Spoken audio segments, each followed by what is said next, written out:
থানা মানে কয়দীৰ অহা যোৱা, থানা মানে ভয় সংকোচ, থানা মানে চিপাহী চন্তৰীৰে গিজ গিজোৱা পৰিৱেশ। কিন্তু থানা মানে ইতিহাস, থানা হয় ইতিহাস। এইখন ইতিহাসৰ অনেক ঘটনাৰ সাক্ষী।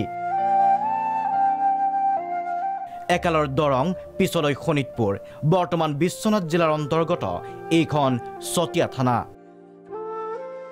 1942 ভাৰত ত্যাগ আন্দোলনত এই থানাতে উত্তোলন হৈছিল ত্ৰিৰংগা। ভাৰতবৰ্ষৰ ভিতৰত প্ৰথম অসমৰ নহয় গোটেই ভাৰতবৰ্ষৰ ভিতৰত চতিয়া থানাত প্ৰথম 20 আগষ্টত ইংৰাজৰ ইউনিয়ন জেট নমাই পেলাই চতিয়া থানাত ত্ৰিৰংগা উত্তোলন কৰিছিলে। ত্ৰিৰংগা উৰুৱা দেশৰ প্ৰথম থানা।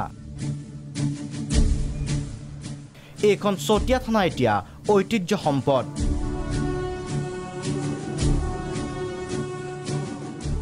নৰূপত সংৰক্ষিত হ'ব চতিয়া থানা।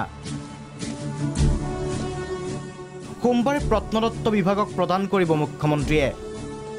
মুখ্যমন্ত্ৰী ডাঙৰীয়া বিশ্বনাথ চাৰিআলিলৈ আহোঁতে ইয়াতে সোমোৱাই আমি চতিয়াৰ ৰাইজৰ ফালৰ পৰা আবেদন জনোৱা হৈছোঁ।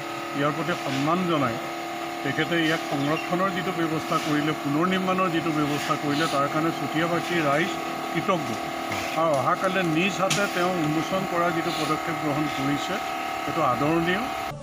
স্বাভাৱিকতে উৎফুল্লিত চতিয়াবাসী, কিন্তু এই সম্পদ চতিয়াৰে নহয়। চতিয়া থানা এতিয়া ৰাজ্যবাসীৰ বাবেও ঐতিহ্যৰ সমল। চতিয়াৰ পৰা উত্তম কুমাৰ নাথ, প্ৰাগ নিউজ।